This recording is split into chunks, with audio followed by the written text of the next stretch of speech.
بسم اللہ الرحمن الرحیم۔ میں ہوں Muhammad Kamal Minhas, M K educational resource کے ساتھ آپ کی خدمت میں حاضر ہوں۔ Course code 419 education B A associate degree کا اگلا لیکچر، اس کے باب نمبر 1 کے نیکسٹ ٹاپک اسلام میں معلم کا مقام اور معلم اور متعلم کے باہمی تعلقات پر ہوگا۔ چلیں اب بڑھتے ہیں ویڈیو کی جانب۔ مزید آگے بڑھنے سے پہلے تمام دوستوں سے گزارش ہے کہ میرے چینل کو سبسکرائب کریں، اس کے علاوہ بیل آئیکن کو پریس کریں تاکہ آنے والی ہر ویڈیو آپ تک پہنچ سکے۔ جیسا کہ ویڈیو کے سٹارٹ میں نے بتایا تھا، ہمارا جو آج کا لیکچر ہے وہ اسلام میں معلم کے مقام پر ہوگا۔ تو اسلام نے معلم کو جو حیثیت دی ہے، اس کا بخوبی اندازہ اس بات سے لگایا جا سکتا ہے کہ نبی کریم صلی اللہ علیہ وسلم کے بعد فرزندان توحید کے لیے اس روحانی باپ سے بڑھ کر اور کوئی زیادہ اہم اور واجب التعظیم نہیں۔ یعنی کہ ایک انسان کا جو اپنا باپ ہے، اس کی عزت، اس کا مرتبہ تو ہے ہی، لیکن اس کو جو ہے ایک معلم کو ایک روحانی باپ کے طور پر اسلام متعارف کرواتا ہے، اور یہ سب سے زیادہ اہمیت اسلام نے ایک معلم کو دی ہے، اور بتایا ہے کہ یہ جو معلم ہے یہ والدین کی جگہ پہ ہے، یعنی یہ والدین سے زیادہ اہم ہے، اس لیے کہ والدین نے تو صرف پیدا کرنا ہے اور پیدا کر کے آپ کی ذمہ داریاں اٹھانی ہیں، لیکن معلم نے آپ کے دماغ کو کریٹ کرنا ہے۔ ایک معلم ہی وہ شخص ہے جس نے آپ کے دماغ کے اندر جو ہے علم کی ان وسعتوں کو قائم کرنا ہے جو کہ انتہائی اہم ہے۔ تو معلم کے بغیر جو ہے اسلام سسٹم کو آگے لے کر نہیں چلتا، اور خود نبی کریم صلی اللہ علیہ وسلم کو جو ہے اللہ تعالیٰ نے تمام انسانیت کے لیے معلم بنا کر بھیجا تھا۔ حضرت علی کرم اللہ وجہ الکریم کہتے ہیں کہ جس نے مجھے ایک لفظ سکھایا وہ میرا استاد ہے۔ یہ ایک معلم کی جو ہے اہمیت ہے جو اسلام میں ہمیں نبی کریم صلی اللہ علیہ وسلم کی سیرت اور صحابہ کرام رضی اللہ عنہم اجمعین کی سیرت سے ملتی ہے۔ تو ہر نبی کو یہ شرف حاصل ہے کہ وہ نبی ہونے کے ساتھ ساتھ اپنی قوم کے لیے ایک معلم کے طور پر بھی ورک کرتا رہا ہے۔ اب ہم بات کریں گے معلم کی اقسام کے متعلق۔ تو جنرلی جو ہے معلم کی دو اقسام ہیں۔ ایک قسم کا معلم تو وہ ہے جو کہ اپنے فرائض منصبی جو ہے وہ بڑے طریقے سے ادا کرتا ہے، وہ بہت ایمانداری سے ان کو ادا کرتا ہے، اور اس کانسیپٹ کو جو ہے وہ ذہن نشی رکھنے کی کوشش کرتا ہے جو اس کے لیے ضروری ہے۔ وہ ایسا معلم ہوتا ہے جو اگر کوئی بات کرتا ہے تو پریکٹیکلی کرتا ہے، وہ عملی طور پہ بھی اس کو کرتا ہے۔ اگر وہ عملی طور پہ نہیں کرتا تو کوشش کرتا ہے کہ ایسی بات کرنے سے بھی اوائڈ کرے جس پہ وہ عمل نہ کر سکے۔ تو اس قسم کے معلم سے تو ہر انسان خوش ہوتا ہے، ہر انسان اس کے لیے دعا کرتا ہے، ایون کہ فرشتے، چرند پرند، تقریباً دنیا کی جو ہر چیز ہے ایسے معلموں کے لیے تو وہ دعا ہو رہتی ہے۔ لیکن اگر بات کریں معلم کی دوسری اقسام پہ تو یہ بالکل اس معلم کے اپوزٹ ہیں۔ یہ معلم وہ معلم ہیں جو اپنے فرائض منصبی اتنے اچھے طریقے سے ادا نہیں کرتے بلکہ ان میں غفلت برتتے ہیں۔ مطلب ان کو نالج تو ہوتا ہے، عمل نہیں ہوتا۔ دوسری بات یہ کہ یہ اکثر جو ہے وہ تھوڑے کاہل اور سست پائے جاتے ہیں، اور ان معلموں میں اگر صلاحیتیں ہوتی بھی ہیں تو وہ ان کا استعمال نہیں کرتے اور اپنی صلاحیتوں کا جو ہے وہ بالکل ان کا ضیاع کرتے ہیں۔ تو یہ دوسری قسم کے جو معلم ہیں جو کہ پہلی قسم کے معلموں سے بالکل ہی اپوزٹ ہیں۔ اب بات کریں گے ایک اسلامک مفکر جو کہ پچھلی چند صدیوں میں بہت زیادہ مشہور و معروف ہوئے ہیں، اور آج بھی لوگ ان کو جانتی ہے۔ کافی صدیاں پہلے یہ جنہوں نے کانسیپٹس دیے تھے اسلامک جو سسٹم کے، تو امام غزالی رحمۃ اللہ علیہ کی میں بات کرنے لگا ہوں کہ امام غزالی رحمۃ اللہ علیہ کے مطابق معلم کون ہے۔ امام غزالی رحمۃ اللہ علیہ معلم کا جو مقام متعین کرنے میں بڑی فکر جلانیاں دکھاتے ہیں۔ انسانی پیشوں میں سب سے مقدس ترین پیشہ معلمی کو قرار دیتے ہیں، کیونکہ معلم انسانی دل و دماغ اور نفس بشری ایسی اعلیٰ قوتوں پر حسب منشا تصور کرتا ہے کہ وہ بہت محنت کرتا ہے اور بہت زیادہ اعلیٰ قوتوں کو جو ہے وہ سراہتا ہے۔ انسانوں میں سب سے اہم متاع، یعنی سب سے اہم جو انسان کے اندر مال ہے وہ یہی ہے کہ قلب و ذہن کو جلا بخشنا اور اس کو نکھارنا۔ تو معلم کا کام یہ ہوتا ہے کہ یہ موٹیویشن دیتا ہے لوگوں کو، اسٹوڈنٹس کو۔ اس کا کام ہی یہ ہے کہ موٹیویٹ کرتا ہے، اور موٹیویٹ کرنے کے علاوہ بہت سے ایسے معاملات جو ہیں یہ معلم کرتا ہے جس سے قوم جو ہے وہ بہتر سے بہتر ہوتی جاتی ہے۔ پھر اس کا تعلق پاکیزہ روحوں اور نوخیز جوانوں سے ہوتا ہے۔ یعنی پاکیزہ روحوں سے مراد یہ ہے کہ انسان کی عمر جتنی بڑھتی چلی جائے گی، اکثر ایسا ہی پایا گیا ہے کہ انسان گناہ پہ گناہ کرتا جاتا ہے، گناہ پہ گناہ کرتا جاتا ہے، خطا کا پتلا جو ہے یہ خطائیں کرتا رہتا ہے، اور جتنی زیادہ ایج ہوگی اتنے گناہ بھی زیادہ ہوں گے۔ اور پاکیزہ یہاں پہ روحوں کی اور نوجوانوں کی بات اس لیے کی کہ ان کو دونوں کو اکٹھا اس لیے رکھا گیا کہ نوجوان سے بھی کم گناہ ہوئے ہوتے ہیں، اور اس سٹیج پہ اگر وہ اپنے آپ کو اس جگہ پہ اس لیول پہ لے جانے کی کوشش کرتا ہے تو بہت آگے جا سکتا ہے۔ اور اس کا جو مواد علم و حکمت ہے، یعنی کہ جو معلم ہے اس کا علم اور حکمت یہ اس کا مواد ہے، یہی اس کا میٹیریل ہے، یہی اس کا سرمایہ ہے جو باعث رحمت و سعادت ہے۔ اس باب میں اس کا ہمسر نہ جج ہے، نہ حاکم، نہ کوئی اور ہستی۔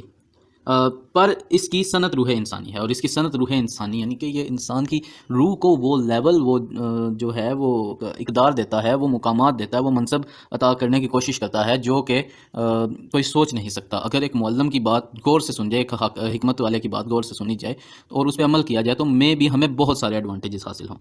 تو یہ امام غزالی جو ہیں، انہوں نے معلم کو بہت ویلیو دی ہے، اور بتایا ہے کہ جو روح انسانی یہ معلم کی صنعت ہے جس میں کوئی اور پیشہ ور شریک نہیں ہو سکتا، یعنی کہ اگر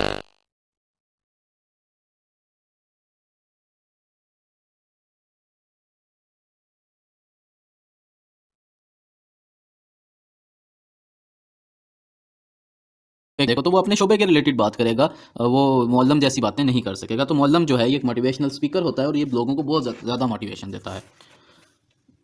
علمی اور روحانی لحاظ سے معلم کا مقام ہمیشہ بلند رہا ہے، البتہ معاشی اور معاشرتی لحاظ سے اس میں اتار چڑھاؤ آتے رہتے ہیں، یعنی کہ علمی لحاظ سے تو اس میں بہت کچھ ہے، معاشی اور معاشرتی لحاظ سے اس لیے کہا گیا ہے کہ اگر ہم کرنٹ جو ایرا ہے اس کی بات کریں تو یہاں پہ ہم دیکھتے ہیں کہ سب سے کم پیڈ پرسنالٹی جو ہے وہ ایک معلم ہے، ایک استاد ہے۔ سب سے کم جو ہے وہ تنخواہیں اساتذہ کی ہیں، اور اساتذہ کی تعداد جو ہے کسی ملک میں بہت زیادہ چاہیے، یعنی کہ علم کو پھیلانے کے لیے جو ہے یہ اگر دیکھا جائے تو معاشی لحاظ سے بھی بہت زیادہ مضبوط ہونا پڑتا ہے۔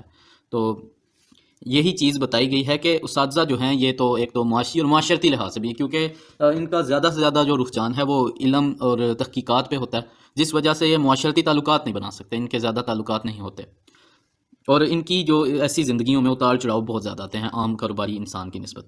علامہ ابن خلدون کو گلہ ہے کہ جب سے مولوی پیشہ بنی اس کی عزت و توقیر جاتی رہی۔ پہلے صاحب حیثیت لوگ مفت پڑھاتے رہتے تھے اور لوگ ان کی بڑی قدر کرتے تھے، پھر تعلیم کاروبار بن گئی اور معاوضہ کی طلب اس کی قدر و منزلت کو لے ڈوبی۔ ابن خلدون کے محاکمے میں خاصا وزن ہے، مگر جدید دور میں اتنے وسیع پیمانے پر تعلیم و تعلم کا کاروبار بغیر معاوضہ پر کیسے سر انجام دیا جا سکتا ہے، یعنی کہ یہ ضروری ہو چکا ہے کہ اس قدر جو شعبے ہیں وہ وسعت اختیار کر چکے ہیں کہ کوئی انسان جو ہے وہ اگر وہ معلمی کو وقت دے گا تو اپنا کاروبار کس وقت کرے گا، اس کے پاس تو وقت ہی نہیں بچے گا۔ تو اس لیے اس کو پیشہ بنانا پڑا، اور کافی ساری اور مجبوریاں تھیں تو معلمی کو پیشہ ہی بنانا پڑا، اس کے علاوہ کسی کے پاس کوئی حل نہیں تھا اس چیز کا۔ تو ابن خلدون کے مطابق تو یہ کوئی اچھی چیز نہیں، ویسے میرا اپنا پوائنٹ آف ویو بھی یہی ہے کہ معلم جو ہے اس کو پیشہ ور نہیں ہونا چاہیے، بلکہ اس کو کوشش کرنی چاہیے کہ جو اس کے پاس نالج ہے وہ ریویل کرے، دوسروں کو دے، اور تاکہ دوسرے اس سے مستفید ہو سکیں۔ اب بات کریں گے معلم کے مقام و مرتبے کی، تو اسلامی روایت میں عالم، محدث، مفسر، مبلغ اور فقیہ کے مقام سے کون آشنا نہیں، یعنی کہ تمام کے تمام جو یہ عہدے ہیں یہ تو عالم اسلام کے لیے انتہائی اہم ہیں، اور یہ سب حضرات معلم ہی ہوتے تھے، معلم کے علاوہ یہ نہیں کچھ ہوتے تھے۔ البتہ ان کے علاوہ اور کئی قسم کے اصحاب تھے جو بطور خاص درس و تدریس میں لگے رہتے تھے۔ ڈاکٹر احمد شبلی نے ان کی 3 اقسام گنوائی ہیں۔ ایک تو یہ ہے معلمین اطفال، جن کو میاں جی کہا جاتا تھا۔ دوسرے اتالیق ہوتے تھے، جو بادشاہوں کی اولادیں تھیں ان کو پڑھایا کرتے تھے۔ تیسرے معلمین مساجد و مدارس، یعنی کہ علماء حضرات جو ہمارے مساجد کے ہیں یہ ہوتے تھے۔ معاشرتی لحاظ سے تعلیق اور اعلیٰ مدارس کے معلمین کو برتر مقام حاصل تھا، مگر میاں جی کا درجہ معمولی سا تھا، جیسا کہ آج تک چلا رہا ہے۔ رہا معلم کا پیشہ ورانہ مقام، تو مسلمان معلم اپنی ذات میں ادارہ ہوا کرتا ہے، اور وہ خود سند دینے کا مجاز تھا، اور یہ سند اس کی قابلیت اور ناموری تھی۔ لوگ دور دراز سے اس کی علمی شہرت سن کر کھینچے چلے آتے تھے، جہاں وہ منتقل ہو جاتا گویا وہاں علمی درسگاہ وجود میں آ جاتی۔ تو یہ تھا معلم کا مقام و مرتبہ اسلام کے اندر۔ اب بات کریں گے نصب معلم العین کی۔ معلم کا نصب العین کیا ہے؟ What is the motto of a teacher in Islam? اسلام میں کسی بھی معلم کا جو غایات ہیں، اس کا مقصد وہ کیا ہے؟ تو آپ کی بک کے اندر سے میں نے چھوٹے چھوٹے کچھ ٹاپکس لیے ہیں، ان ٹاپکس کو ہم نے آگے مزید ڈسکس کرنا ہے۔ ان چھوٹے چھوٹے ٹاپکس میں سے جو میں نے آپ کی بک میں سے نکالے ہیں، ان میں سے جو سب سے پہلا ٹاپک ہے وہ ہے اللہ اور اس کے رسول کی تعلیمات کو ان کا جائز مقام دلانا۔ دیکھیں، as a Muslim it is our duty to give people the knowledge of Islam, اور یہ ہماری ڈیوٹی ہے کہ ہم نے یہ کام کرنا ہے کہ لوگوں کو اسلام کے جو پوائنٹس ہیں ان سے واقفیت دلانی ہے۔ تو اسلام کے پوائنٹس میں سب سے پہلے جو تعلیمات ہیں وہ اللہ اور اس کے رسول کی تعلیمات ہیں، تو ان کو لوگوں تک پہنچانا۔ اب وہ معلم کون سا ہے جو یہ کام کرے گا؟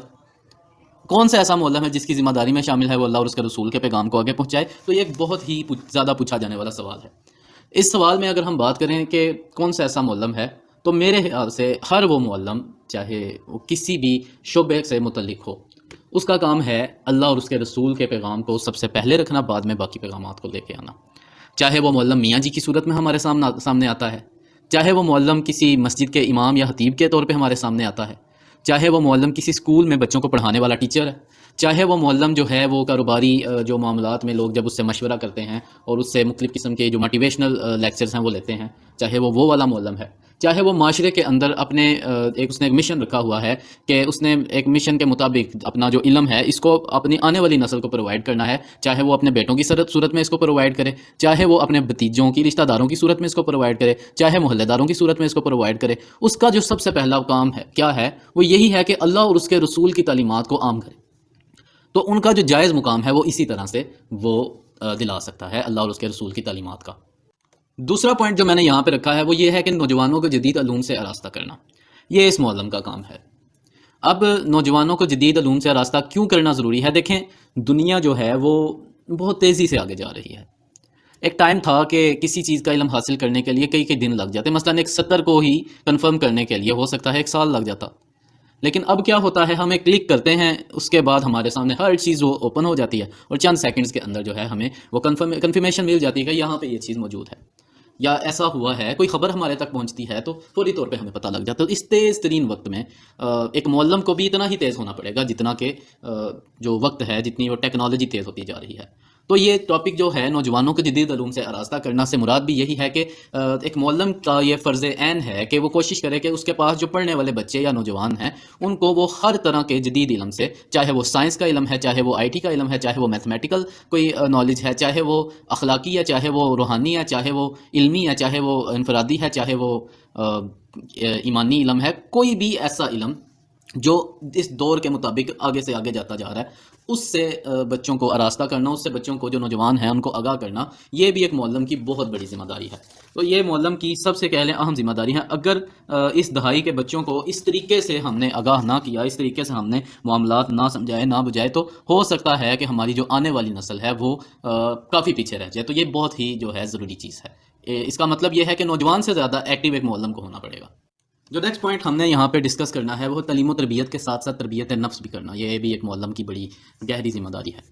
ویسے تو اتنی ڈھیر ساری ذمہ داریاں ہیں، لیکن میں نے چند ایک ذمہ داریاں آپ کے سامنے رکھی ہیں جو کہ اسلام نے بیسیکلی ایک معلم میں کہا ہے کہ یہ چیزیں لازمی ہونی چاہیے۔ ایک معلم کے لیے تعلیم و تربیت دینا، علم تو وہ دے رہا ہے، بہت اچھا دے رہا ہے، لیکن کیا علم دینے کے ساتھ ساتھ وہ اپنے طالب علموں کی اخلاقی اور نفسی تربیت پہ غور کر رہا ہے؟ یہ چیز پہلے جو معلم تھے ان میں نہیں تھی، یعنی کہ عیسائیوں کے اور وہ یہودیوں میں۔ آج آپ ان کا حال دیکھ لیں، کیا ان کے کتابوں میں جو لکھا ہوا ہے اور ان کے جو اعمال ہو رہے ہیں، یہ کیا وہ میچ کرتے ہیں؟ اگر وہ میچ کرتے ہیں تو ہم یہ کہہ سکتے ہیں کہ وہ اپنے تعلیم و تربیت میں تربیت نفس بھی کرواتے ہیں، نہیں تو نہیں۔ اور یہی چیز آج ہمارے اندر پیدا ہو چکی ہے کہ ہمارا معلم جو ہے وہ تربیت نفس نہیں کر رہا، جس کی وجہ سے نوجوانوں میں بے حیائی اور اس طرح کی بہت ساری چیزیں جو ہیں وہ پھیلتی جا رہی ہیں۔ تو تعلیم و تربیت کے ساتھ ساتھ تربیت نفس کرنا بھی ایک معلم کی بہت گہری اور بڑی ذمہ داری ہے۔ اگر وہ یہ نہیں کرتا تو وہ معلم تو ہے، لیکن اس کے جو طالب علم ہیں وہ صرف اس حد تک کہ اس کی تعریف کریں گے کہ سر کے پاس علم بڑا تھا، باقی تھے لفنڈری۔ تو اس طرح کے جو ڈائلاگ جو ہمارے آج کل کے اسٹوڈنٹس ہیں وہ اپنے ٹیچرز کے بارے میں بولتے ہوئے نظر آتے ہیں۔ اگر ایک معلم خود بھی ایسے ہی کرے، اس کی جو اپنی تربیت نفس ہوئی ہو اور تربیت نفس اس طرح کی کرنے کے علاوہ وہ اپنے اسٹوڈنٹس کی بھی تربیت نفس کرے، تو ایسے معلم کو دیکھا گیا ہے کہ اس کی عزت آج بھی ویسے ہی ہے جیسے کہ آج سے صدیوں پہلے جو اساتذہ کی ہوا کرتی تھی۔ جو نیکسٹ پوائنٹ اور لاسٹ پوائنٹ ہمارے آج کے لیکچر میں ہے وہ یہ ہے کہ تعلیم صرف علمی نہ ہو بلکہ عملی ہو، کیونکہ علمی تعلیم جو ہے یہ صرف اور صرف فساد اور اس طرح کے جو مختلف قسم کے جھگڑے ہیں ان کا باعث بنتی ہے۔ لیکن اگر تعلیم عملی طور پر بھی ہو تو ایک قوم بن جاتی ہے اور اس قوم کی مثالیں ملتی ہیں۔ آج کے اس دور کے اندر اگر اگزامپل دی جا سکتی ہے تو آئی تھنک جاپان کے جو لوگ ہیں ان کی دی جا سکتی ہیں۔ وہاں پہ جو نالج ہے وہ صرف گین نہیں کیا جا رہا بلکہ نالج کو پریکٹیکلی پریزنٹ بھی کیا جا رہا ہے۔ تو یہی چیز ہمارے معلم کو بھی چاہیے کہ ایک معلم اگر وہ کوئی کانسیپٹ بتا رہا ہے تو it is necessary to make an act on that point. تو یہ بہت ضروری چیز ہے کہ اگر ہمیں علم ہے اور ہم اس پہ عمل نہیں کرتے تو ایسے علم کا کوئی فائدہ نہیں، ایسا علم صرف اور صرف وبال جان ہے۔ معلم نہ صرف علم مہیا کرے بلکہ مفید اور ثمر بار علم کا بندوبست بھی کرے، یہ معلم کی ذمہ داری ہے۔ یہ علم نہ صرف ذہن کی زینت بنا رہے بلکہ اسے بھرپور عمل کا روپ بھی دار لینا چاہیے۔ اسلامی تعلیم میں عمل جو ہے یہ علم کا جزو لا نفیک ہے اور افادیت کا غازۂ حسن ہے۔ حضور اکرم صلی اللہ علیہ وسلم نے غیر مفید اور بے مصرف علم سے خدا کی پناہ مانگی ہے۔ ایک دعا ہے نبی کریم صلی اللہ علیہ وسلم کہتے ہیں اللہم انی اعوذ بک من علم لا ینفع، یا اللہ مجھے ایسا علم نہ دے جو مجھے نفع نہ دے۔ اور عمل کا یہ حال ہے کہ قیامت خزیاں بھی اس کے راستہ میں حائل نہیں ہو سکتی، یعنی قیامت کے جو معاملات ہیں وہ بھی نبی کریم صلی اللہ علیہ وسلم کی جو ذات ہے اس میں حائل نہیں ہو سکتے، آپ صلی اللہ علیہ وسلم کو کسی جگہ پہ روکا نہیں جا سکتا۔ تو یہ عمل چاہیے ایک معلم کو، ایک معلم بننے کے لیے، کہ اگر وہ جس چیز کی تربیت دیتا ہے، جس چیز کی تعلیم دیتا ہے، جس چیز کا اس کو علم ہے، اگر وہ عمل نہیں کرتا اور اس کی آگے تعلیم پھیلاتا ہے تو اس طرح سے وہ اپنے علم کو بھی ضائع کر رہا ہے اور اپنے عمل کو تو کارآمد لا ہی نہیں رہا۔ اس کی ایک چھوٹی سی مثال ہے جو نبی کریم صلی اللہ علیہ وسلم کی زندگی میں ہمیں ملتی ہے۔ ایک روایت میں آتا ہے کہ ایک صحابی خاتون تھیں، وہ نبی کریم صلی اللہ علیہ وسلم کے پاس اپنے ایک بچے کو لے کر آئیں اور ان سے نے کہا کہ یا رسول اللہ صلی اللہ علیہ وسلم اس بچے سے کہیے کہ یہ زیادہ میٹھا نہ کھایا کرے۔ نبی کریم صلی اللہ علیہ وسلم نے بولا اس خاتون کو کہ آپ نہ کل آئیے گا۔ تو ہوا کچھ یوں کہ نبی کریم صلی اللہ علیہ وسلم نے اگلے دن جب وہ خاتون اس بچے کو لے گئے تو نبی کریم سے اس دن منع کر دیا کہ بیٹا آئندہ کے بعد تم بہت زیادہ میٹھا نہیں کھاؤ گے۔ تو اس خاتون نے حیرانی سے پوچھا کہ یا رسول اللہ صلی اللہ علیہ وسلم آپ یہ بات تو اس سے کل بھی کہہ سکتے تھے۔ تو نبی کریم صلی اللہ علیہ وسلم نے اس کے اوپر جو جواب دیا وہ یہ دیا کہ کل میں نے خود جو ہے میٹھا کھایا ہوا تھا، تو اگر میں ایسی بات کروں جس پر عمل ہی نہ کروں تو میرے علم کا کوئی فائدہ نہیں۔ آج میں نے میٹھا نہیں کھایا، اس لیے میں نے بچے کو بھی کہہ دیا آئندہ کے بعد یہ بھی اس طرح میٹھا نہیں کھائے گا۔ یعنی کہ جو علم ہے عمل کے ساتھ اس کی تاثیر اور بڑھ جاتی ہے، کہنے کا مطلب یہ تھا۔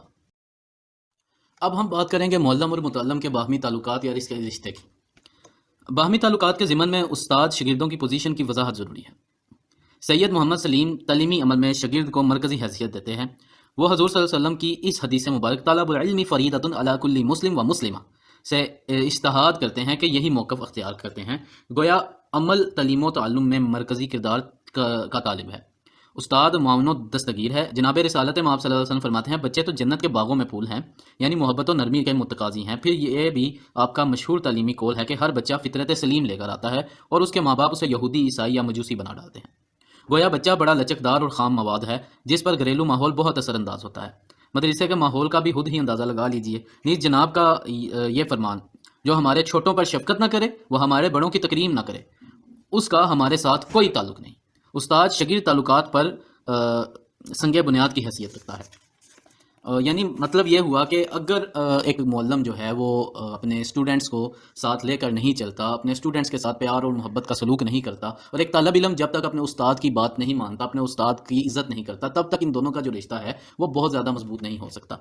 اب معلم اور متعلم کے رشتے کے لیے جو ہے ہم نے کچھ ٹاپکس کو دیکھا ہے، کچھ ٹاپکس جو آپ کی بک میں بیان کیے گئے ہیں ان کو میں نے علیحدہ سے یہاں پہ ڈسکرائب کرنا ہے، تو یہ ہمارے لیے بڑا ضروری ہے اس چیز کو جاننا بھی۔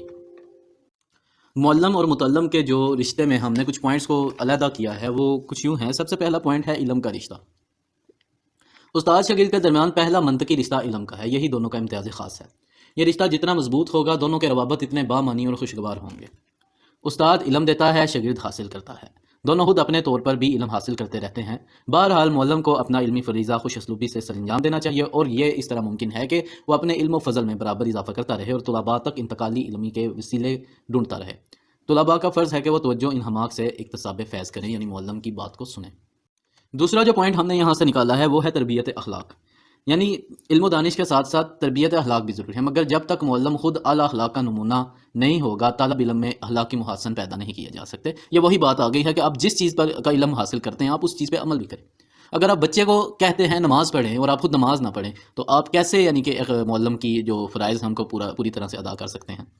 اس کے علاوہ اگر ہم حضور نبی کریم صلی اللہ علیہ وسلم کے اسوہ حسنہ کے مظاہرے کی بات کر رہے ہیں، ان کا کہتے ہیں کہ نبی کریم صلی اللہ علیہ وسلم ایسا بھی کرتے تھے وہ ایسا بھی کرتے تھے، تو ہمیں پھر ان کی سیرت کو اپنانا پڑے گا، اور محض زبانی اور کتابی تلقین قطعاً جو ہے یہ بے سود ہے، اس کا کوئی فائدہ نہیں ہے، بلکہ الٹی یہ مضر ہے، بلکہ اپنی عزت کے لیے جو ہے وہ بالے جان بن جاتی ہے۔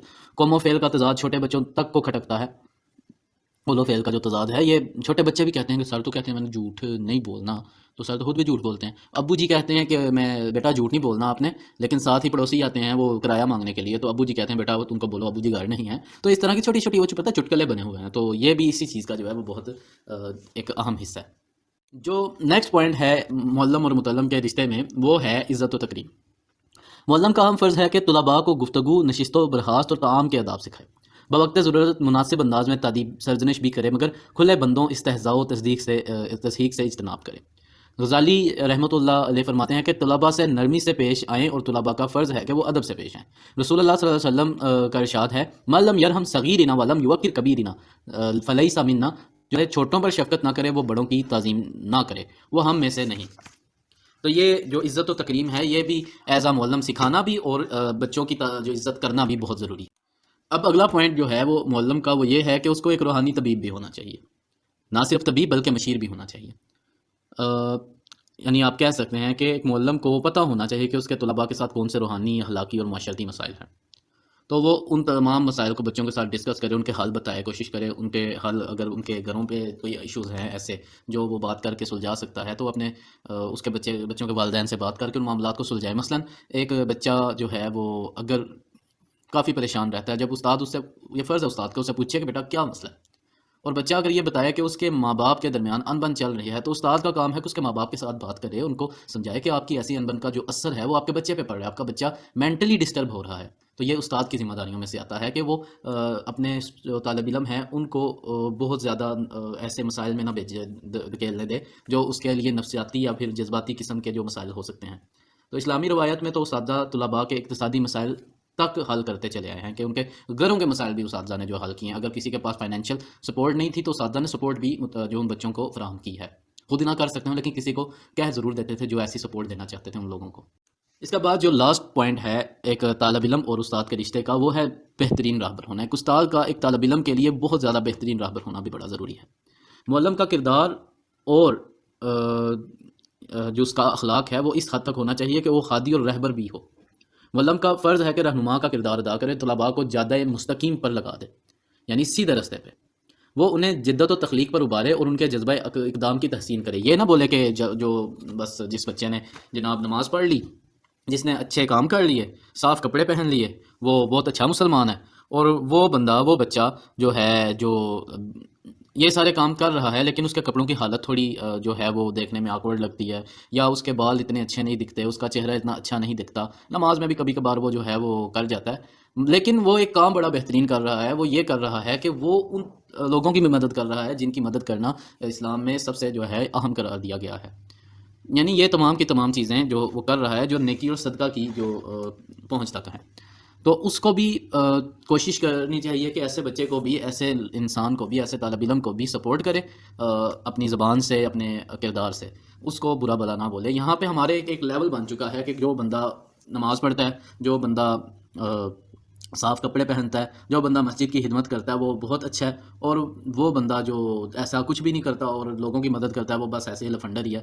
تو اس قسم کے جو معاملات ہیں ان پر بھی دیکھنا جو معلم کا کام ہے، اور اس چیز پہ بھی جو سمجھانا بجانا یہ معلم کا کام ہے، تاکہ آنے والی جو نسل ہے وہ ہر قسم کے جو معاملات میں بہتر سے بہتر جو ہے اپنے آپ کو پیش کرے۔ تو یہ معلم کا ایک فرض ہے